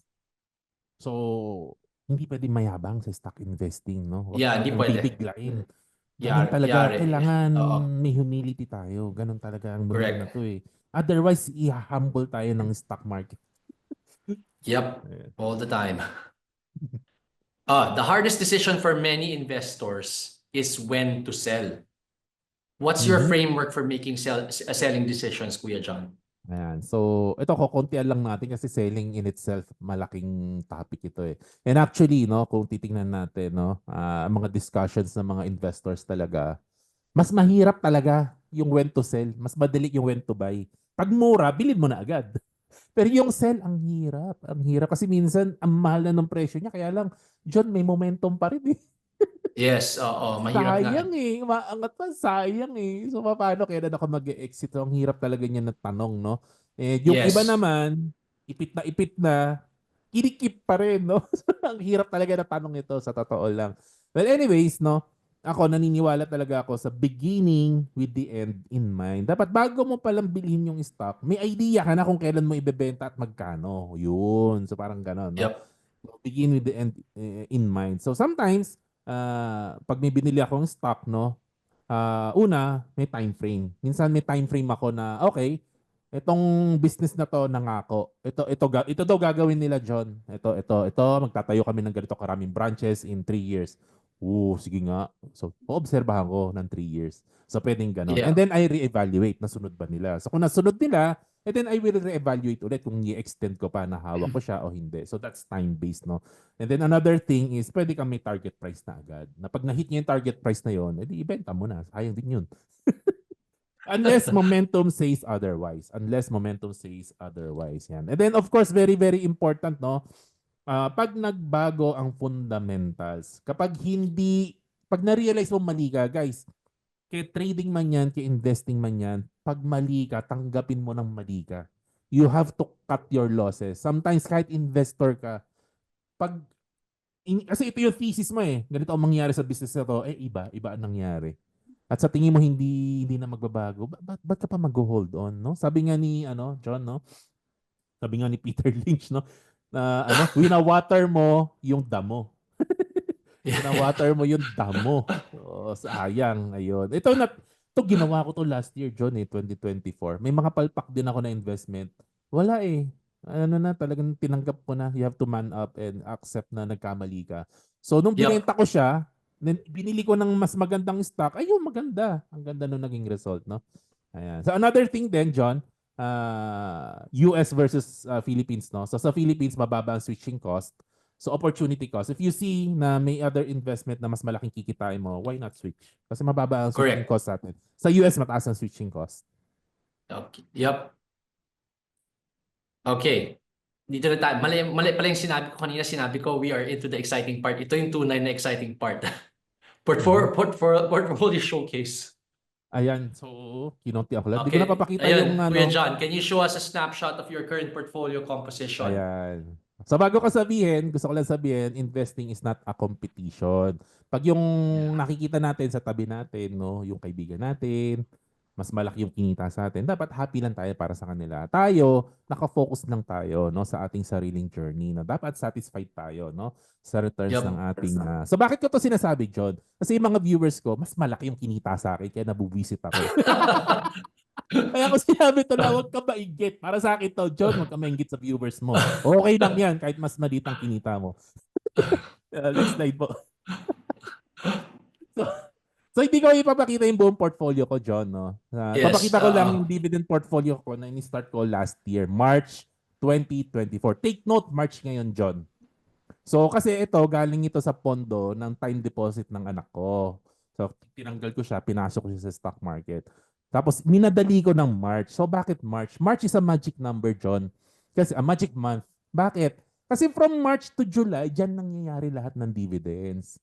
So yan, meron kang kicker diyan. Kaya ngayon, no, Galing. Tama. kung wala ka masyadong pa ngayon ka magpondo. Tapos pag Yes. nadali mo na stock, yung stock na na biglang tumaas yung in-announce na dividend, sisipa yung capital gains niyan. Yep. So yun, yan importante ngayong March, no? Medyo alam na, pasok na tayo. Tama. Sobrang tama. That's a good tip from Kuya John. Tama siya. Kasi from March onwards yung dividends. March to July, mga ganyan. Pag yung mga August, halos wala na eh. Yung mga read na lang yan. Perfect. Eh. So yung mga meron ako, si PPC, Keeper, GSMI, yan. Ito yung mga nakita ko kasi. Ito PPC, LPG na business to. Keeper, alak ito ha. Yung Alfonso. GSMI, alak na naman to. Ayan. Kasi ito yung mga stock na nakita ko noong 2020, hindi tinamaan. Imagine mo, pandemic, pataas pa rin ang pataas. Ayan. Ano pa? School. Ayan, no? Yep. FEU, CEU, meron ako. Ayan. Kasi simple na business lang ang school. Itataas namin ang tuition fee at wala kayong magagawa. Magbayad kayo, mag-abroad kayo, mag-business kayo.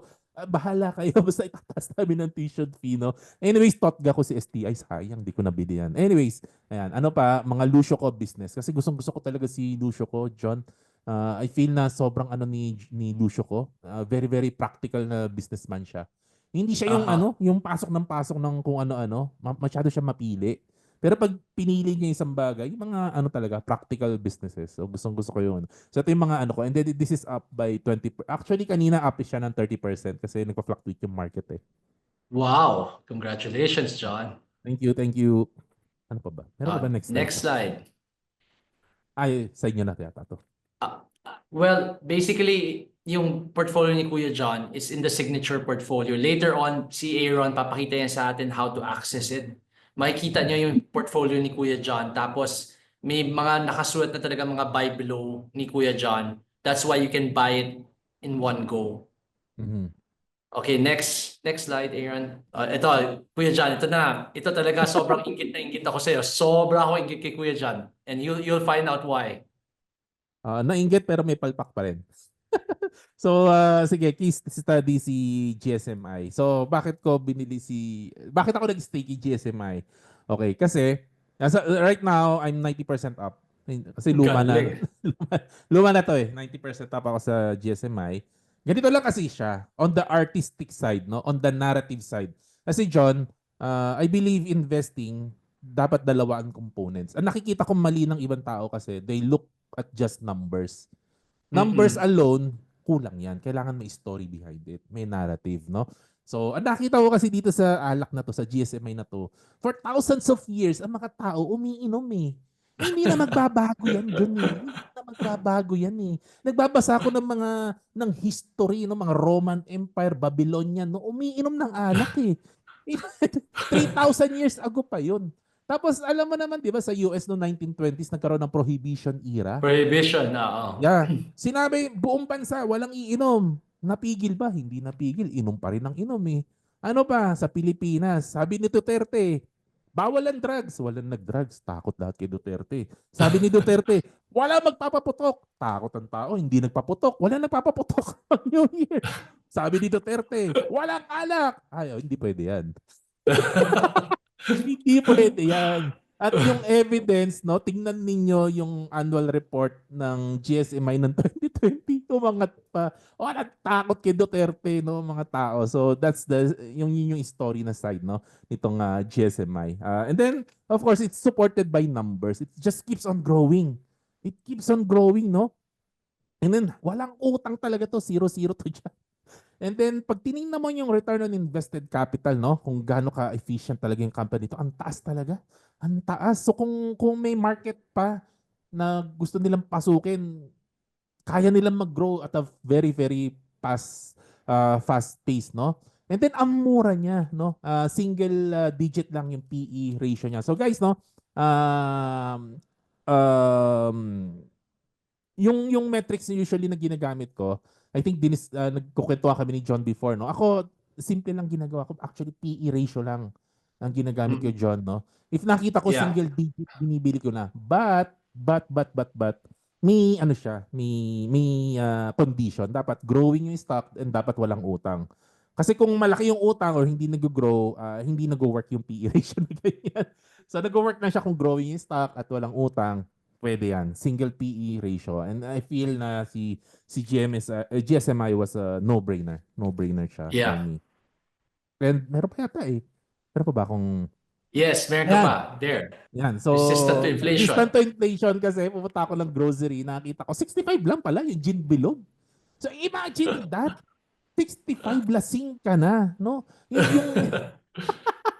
that is what 10% ng minimum wage, no? And alam naman natin ng mga lalaki, no? Ang mga lalaki talaga, they're looking forward sa Friday, Saturday, no? Kasi buong linggo ka nagtrabaho, eh. Pagod na pagod ka, eh. Kailangan uminom ka, eh. Kailangan talaga, eh. Kayang-kaya. Gaano lang naman yan, 10% ng one day ng trabaho mo, mabibili mo talaga yan, no? At may room pa na increase nila yung price niya, kahit mag-70 yan, 75. Kaya pa rin bilhin. Imagine 65 pesos. Lasing ka na. Pero gusto ko lang i-highlight, no, na big mistake ko rin si GSMI actually, John. Baka may matutunan din kasi yung audience natin. Kasi back in 2023, binili ko si GSMI at 106. 106 pesos. Kaya lang kasi hindi ko inintindi yung narrative niya. Ang inintindi ko lang yung numbers niya. So nakita ko 106, binili ko. And then nung nag-160, sabi ko profit is a profit. Out na ako. Ayoko lang. Inalock in ko na yung profit ko. Kasi hindi ko na-realize yung value niya. And then later on, siguro I spent 2 or 3 months thinking about it. And then I keep on, pondering about it. Binili ko ulit at 160. Bumili ako ng marami. Ayun. So, yun. So, there's another thing din, no, na be a more thoughtful investor, no? Wag yung quick profit. Kailangan tingnan din natin, i-appreciate din natin yung true quality at essence ng business na binibili natin, no? It takes time, no, to develop. Yeah. Okay, next slide. Oh, do you go for attractive dividend yield or for growth? Okay, so ang answer ko dito, no, it's all about total returns. Like, for example, I will give you an example, no. Gusto mo ba bumili ng isang stock na 8% yung growth niya pero walang dividends? Or a stagnant business, hindi nag-grow na business pero 8% ang dividend yield? Or a mature company na nag-grow yung business niya 5% year after year, then nagbibigay ng 5% dividends? I would go for the last. Kasi pag tinotal ko to, 10% yan. I get 5% na capital gains, I get 5% na dividend yield. So, mas mataas ang returns ko kaysa sa 8%. It's all about total returns for me. So, Correct. sometimes kasi maraming tao na nasisilaw talaga sa matataas na dividend yield.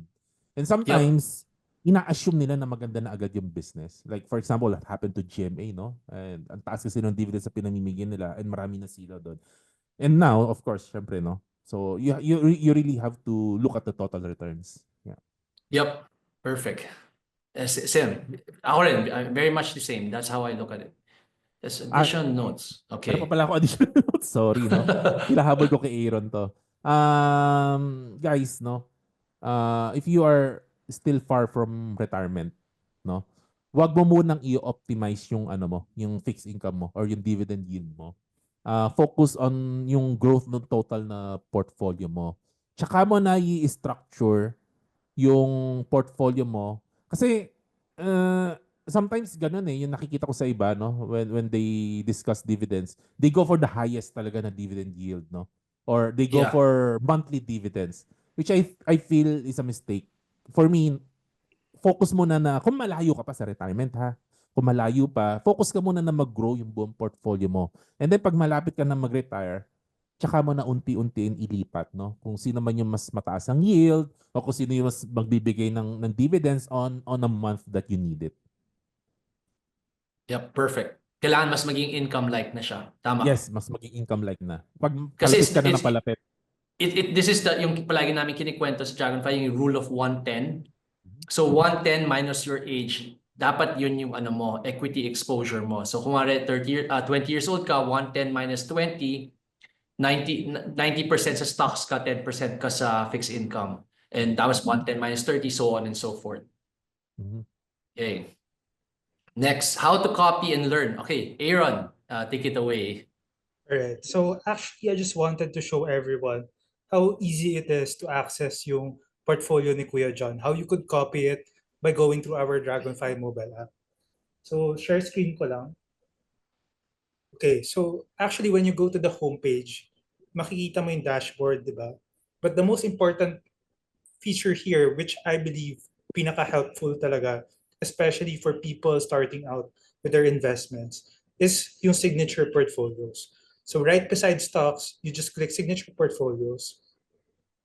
Tapos you could see all these baskets of stocks or baskets of portfolios na ng mga creators namin or different financial content creators and our very own model portfolios. So for example lang, you have Investing PH, MoneyWise, tapos yung Dividend Harvest portfolio ng Dragonfly, and of course, our very own kay Kuya John. So if you go and check out ano yung laman ng portfolio ni Kuya John, you just click it. Tapos you could see ano yung mga stocks nasa buy range, within the buy range for Kuya John's portfolio. So you have AREIT, Asian Terminals, CEU, CLI, so on and so forth. Tapos makikita mo na rin ano ba yung dividend yield niya dun sa right part. So basically, pag 5.8% yung dividend yield, if you put in 100,000, you expect to get around 5,800 pesos per year. But ideally, actually, pwede mo i-press yung next sa bottom part, tapos mabibili mo na itong mga nasa within buy range, Kuya John. Pero since the market is closed, you can't do that. So if you go to the full portfolio naman, you could see yung sector distribution or anong mga sectors ba yung hawak ni Kuya John right now. So 21% nasa properties Kuya John, 26% nasa services, 5% sa holdings, and 42% sa industrials. Tapos may 5% din sa financials. And then, pag tinignan mo yung mga hawak ni Kuya John, makikita mo yung buy below price niya dun sa right part. So, ibig sabihin lang yan na you shouldn't be chasing these stocks right away. Hindi porkat nakita mo siya dito, bibilin mo na agad. Dapat you wait for it to go below the buy below price muna. Kasi if you buy it dun sa buy below, meron kang protection against further downside. So basically, less unlikely for the stock to go down even more. And if it does, meron ka namang dividends to protect you from that downside. So yes, I think that's it for the mobile demo. So I'll go back to sharing the presentation now. Okay, so actually our next part is the question and answer portion. So let's go take a look at some of the questions that our audience has.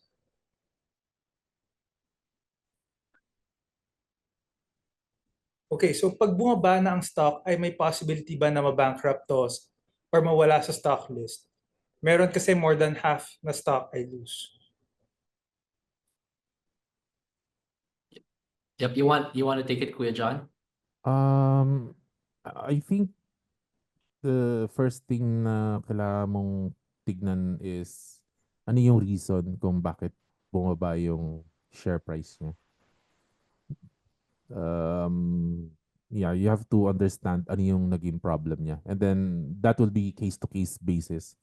If it's really nagbago yung fundamental ng stock, then, like I will give you an example. I bought Max Restaurant way back 2023 at around 6 pesos yata per share. I sold everything at 3 pesos something. That's one of my biggest loss. Kasi I thought back then in 2023 na it's a recovering business kasi nung pandemic, yung mga restaurant business are not doing so well. And then they are recovering in 2022 and they have signs na nagre-recover na sila. So I bought a lot of Maxes. Pero nung nangyari kasi sa kanila, yung nagkaroon ng inflation and then talaga nag-struggle yung business nila. And I think until now nag-struggle pa rin sila. Hindi pa rin nila ma-figure out how to solve this problem that they have na itong inflation kasi 'di ba nagtaasan ng presyo lahat ng materials nila. And then to add to add more, pumunta ako ng Max one time kasama ko yung mama ko. Hindi kumain kami. Nagulat ako, John. 400 na yung budget meal. Imagine that. 400. Yep. Maapektuhan ka talaga. I mean, kinukwento ko nga kay Aaron nung nagkukwentuhan kami dati. Sabi ko, Aaron, kung mag-aalok ako sa'yo ng insurance, aayain kita sa labas na mag-meet tayo sa labas. Hindi na kita yayayain sa Max kasi dalawa tayo, 400, 1,000 na, negative na ako, 1,000. Yayayain na lang kita sa Starbucks na gagastos ako ng maybe the two of us, 300, 400. So I think, so it depends, it's case to case. Sometimes may bumababa na presyo pero the business hindi naman affected. So I think it's case to case. John, what do you think? Yep. For me talaga, I mean, 'di ba palagi natin sinasabi, 'di ba, yung may kasabihan nga na hindi siya buy and hold, 'di ba? Buy and homework, 'di ba? So, like yung kanina pinag-usapan natin kung kailan magbebenta, if talaga nag-deteriorate na yung fundamentals ng company, you have to sell, right? Dito gumagana yung diversification, right? Kung example, yung maximum hawak mo per stock is, let's say, 10% of your portfolio. If the stock is down by 50%, you're only down 5%. Yes. Diba? So that's where diversification comes into play. And important yun, gumagawa ka ng dividend portfolio. Hindi mo pwede talaga all eggs in one basket. So yes, talagang ganun talaga, may possibility talaga mag-bankrupt yung stocks. Not just here, but anywhere in the world. Okay, so next question is pag bumaba na ang stock, ay may possibility ba na wait, No, sorry. this is what we answered. how to manage risk in stocks. I think na nabanggit Yeah. na ni Kuya John to kanina, right?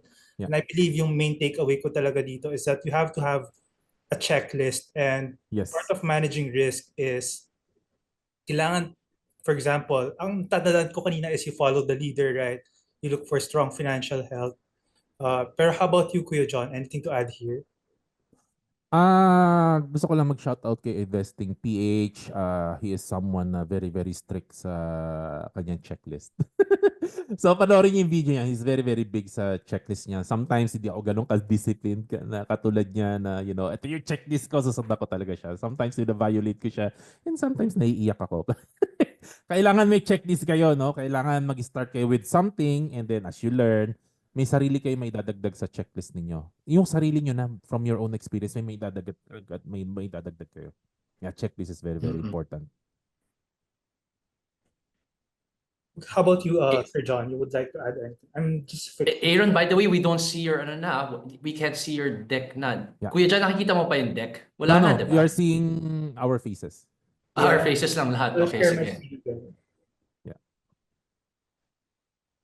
There. Mhm. Uh, Yeah, next. how to manage risk in stocks? Yeah. Okay, there's a few ways. Kung sa dividend investing, di ba? I said talaga appropriate level of diversification. Ako talaga, I would aim for 10 to 15 stocks. Para let's say, for example nga, let's say if you have 10 stocks tapos evenly divided, kung mahulog isang stock mo by 30%, 40%, in reality, you're only down 3%, 4%, di ba? On that particular, in your entire portfolio. Second, if you are, let's say, a momentum investor naman, let's say, growth investing sa US markets, I would actually use more technicals. I'll explain it in a different webinar kasi mahaba to eh. This will be a very, very long conversation if isama natin yung pati mga technical analysis and all that. But we can create a webinar all about momentum investing, especially once we get to the US markets. All right. The next question is, paano ko i-apply ang value investing if gusto ko palakihin ang volume ng stocks ko sa isang kumpanya at okay naman siya magbigay ng dividends kung hindi siya ganun kamura? So, ibig sabihin ba nun, wag ko na lang bilhin? So, I guess he's asking if kung hindi undervalued yung stock or wala siya sa buy below price, pero I guess nagkaroon siya ng sweldo, ng salary, and he wants to keep on adding to the position. So, what are the ways that he could do it kaya? Kuya John? Sa akin, yung katulad nung binanggit ko kanina, kailangan marami kang alaga. Ganun din, natutunan ko sa viewers ko yan. Marami silang alaga. I mean, may Excel ka. Pwede mong kang gumawa ng Excel, lista ka doon ng 10 stocks na gusto mo. And then dapat may buy below ka for each of them. And then pag kung sino yung na-hit niya, yun ang bibilin mo. And sometimes, Yep. ito talaga, minsan hindi ako ganun ka-patient dyan. Pero yun to natutunan ko sa viewers ko. Yung mga viewers ko mismo, sila talaga yung mas patient talaga. Ang kukunat talaga. Sobrang kukunat. So nakikita ko, hindi na realistic yung gusto mo price eh. Pero wala, kulat nila. Yeah. Pero nagugulat ako, minsan bumababa talaga doon sa price na gusto nila. So minsan nakaka-amaze din. So kailangan patience eh, I feel. And then kailangan Correct. marami kang wina-watch list. And then inaantay mo na tama yung price nila. Correct. Pag Because, ako, to answer the question directly, pag ganun talaga, if mahal siya, hindi mo siya bibilin. You really wait for your levels. Ako talaga, hinihintay ko talaga. Pag nakita nyo, for example, sa Dragonfly, may manage kami yung dividend harvest strategy, di ba? Sobrang bagal ko bumili. As in, I really take time. Right now, 9 stocks pa lang kami. We started November 2023 yung dividend harvest strategy. Tapos hanggang ngayon, 9 stocks pa rin ako kasi sobrang bagal ko bumili. Pero yung dividends, nire-reinvest ko. Okay, so actually, I think another fan for our portfolios, right? Tsaka mga creators natin. Sabi niya, 13 of my 18 dividend stocks are now in the green thanks to you, Kuya John, MoneyWise Engineer, Investing PH, PSE Warriors. So dividends are coming in so fast also. yeah. Congrats, Kuya John. Congrats. Hey, thank Yeah. God. Kasi nga, dividend stocks, they really attract investors. In these times talaga. Right. Yeah. Then the next question naman is, what is your advice for those who start investing pero medyo late na nasa 50s? Siguro kay John na lang to. Parang sinabi mo, ako yung nasa 50. Yes, mag-50 na rin ako Hindi, mas actually. mahaba kasi experience mo sa ganito. Yeah. I'm turning 48 this year, pero ang Mm. advice ko talaga for those in your 50s, tapos nag-start ka pa lang, it's time to accelerate, di ba? Pero yung pag-accelerate mo, kailangan mas conservative ka. Kasi di ba yung palagi ko nga sinasabi, yung rule of 110, di ba? So imagine mo lang 110 minus 50, 60% lang sa stocks. Tapos at this point in time, kailangan mas focus ka talaga on dividend paying stocks. Like yung kanina sinasabi ni Kuya John, di ba? Parang pagpalapit ka ng palapit towards retirement, nag-downshift ka, mas ini-invest mo siya into more income paying, yung mas higher yield, mas ganun, di ba? Pero one thing talaga na we are very excited about, I didn't want to, talagang iniiwasan ko siya to talk about this in this webinar kasi natatakot ako baka sawa na sila Kuya John sa pera.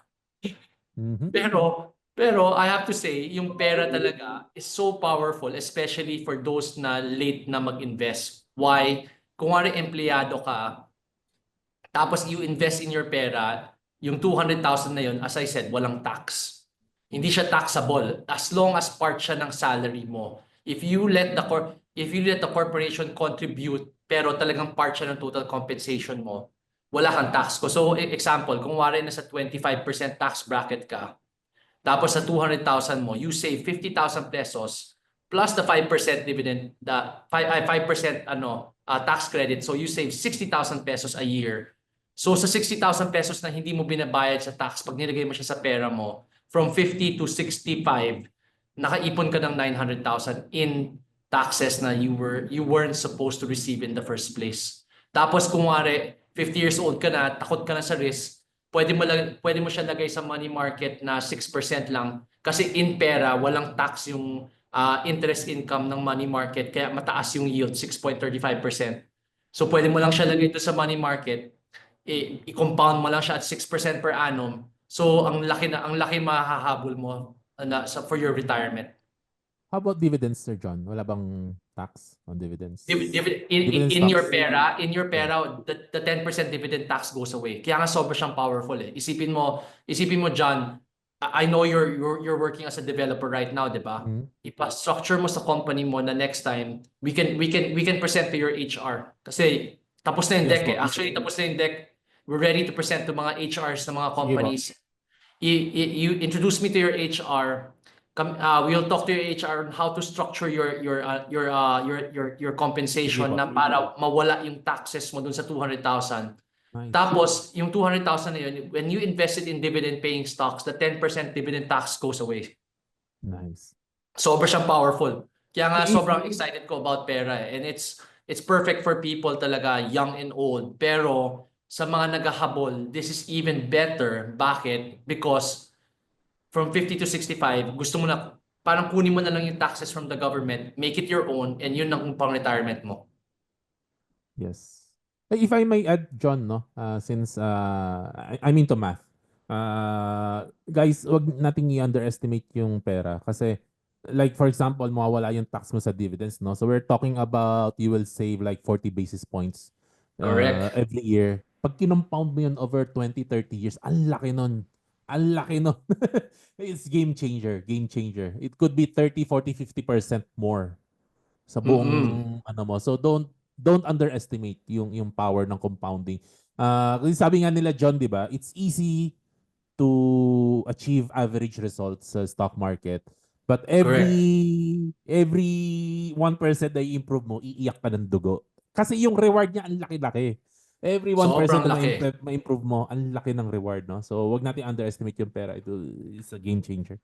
But by the way, kinonfirm ko na sa BSP if you have current dividend stocks with your broker, you can transfer it to a Pera account. Nice. So hindi lang cash, it's not only cash, pwede mo rin transfer dividend stocks mo. So kung let's say you have mga dividend stocks, you can transfer it to a Pera account in Dragonfly, the dividend tax goes away. So would you recommend REITs? What specific REIT stocks do you recommend? Actually, Aaron, may nakita ko another question kanina. I think Before it's similar to the previous question kasi about if and patanda. okay. Hindi, pero I have to answer that kasi may nuance yan eh. May nuance yan eh. So, the old thinking was, wag ka na mag-stocks as you get closer and closer to retirement, near or at retirement. But the problem nowadays is we are living longer and longer. So, kailangan meron ka pa rin percentage in stocks, pero mas dividend na siya because you need the growth in income to come from those. Tapos yung the rest of your money, let's say yun nga, again, let's use the rule of 110, di ba? 110, let's say you're 60. So 50% in stocks, 50% in money market, fixed income.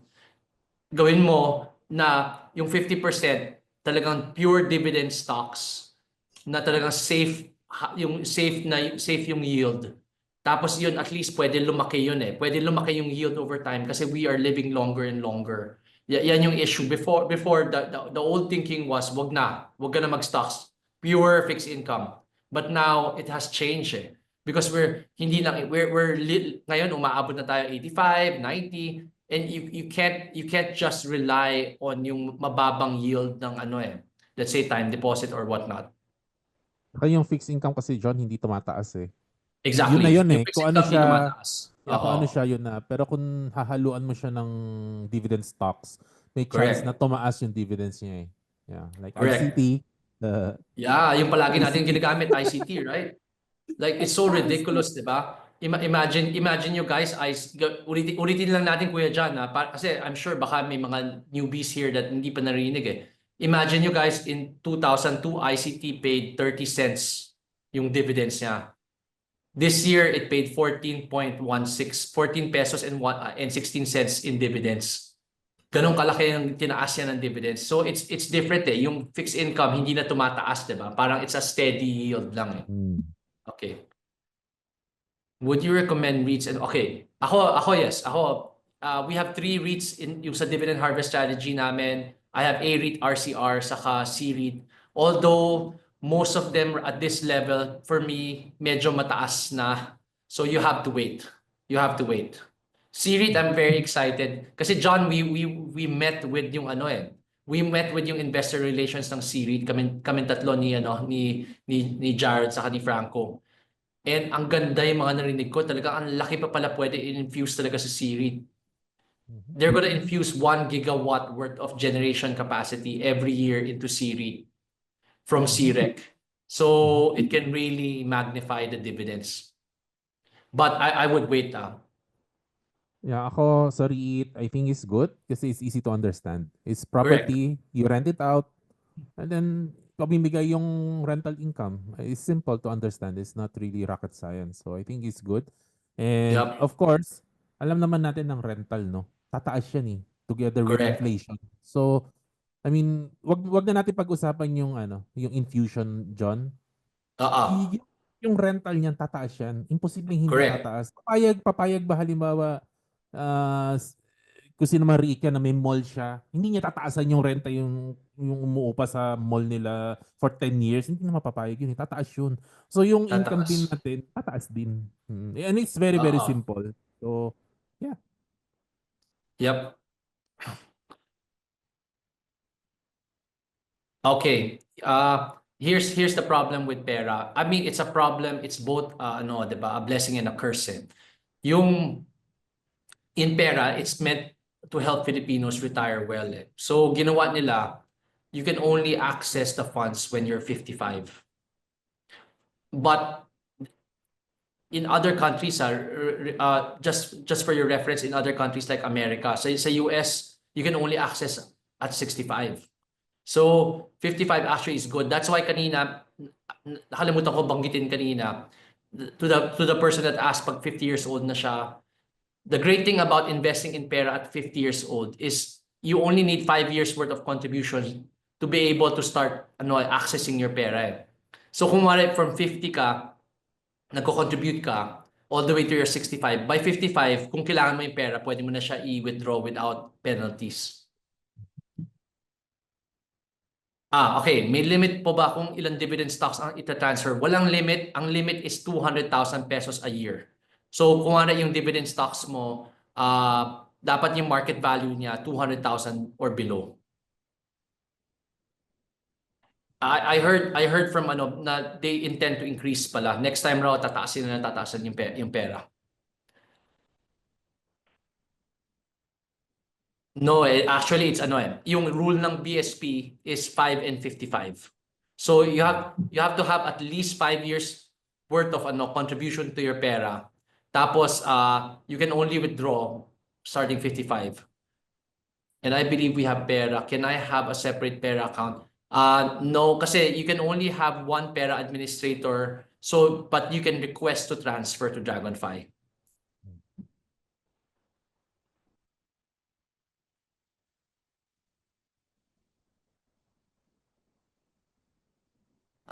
John, ikaw muna nito. I'll let you answer. Kasi pareho-pareho yung opinion namin ni Kuya John regarding funds pero Ako, do you invest? Hindi ako nag-invest sa mutual funds.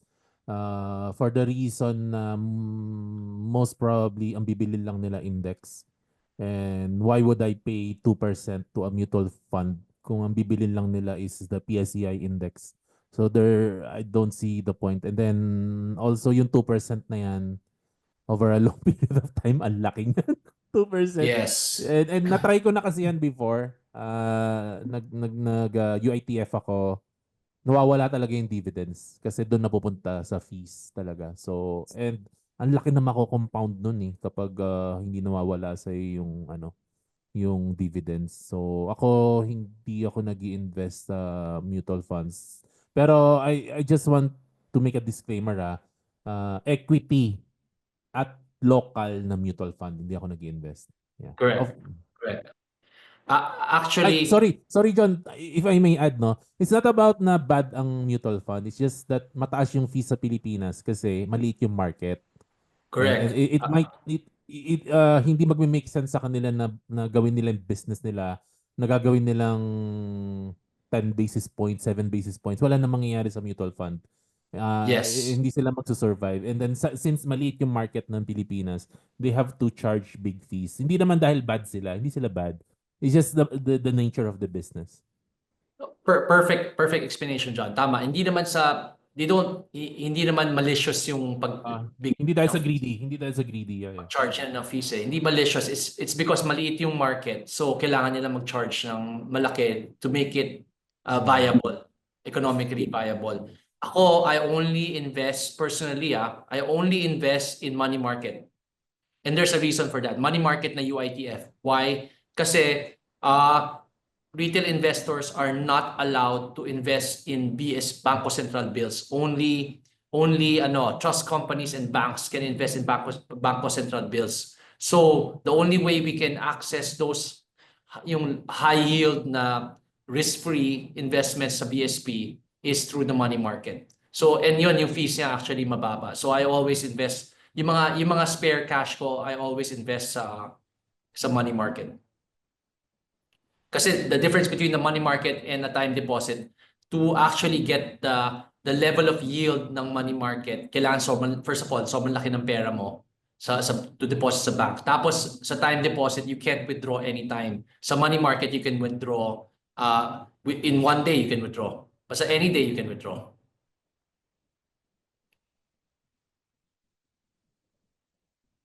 Actually, meron na kaming off hours buy and sell. The orders will be transmitted to the exchange pag open ng market. So you can enter your order, pero yung sa signature portfolio wala pa yata But yung individual stocks, you can enter the order, tapos it will be transmitted to the exchange sa open.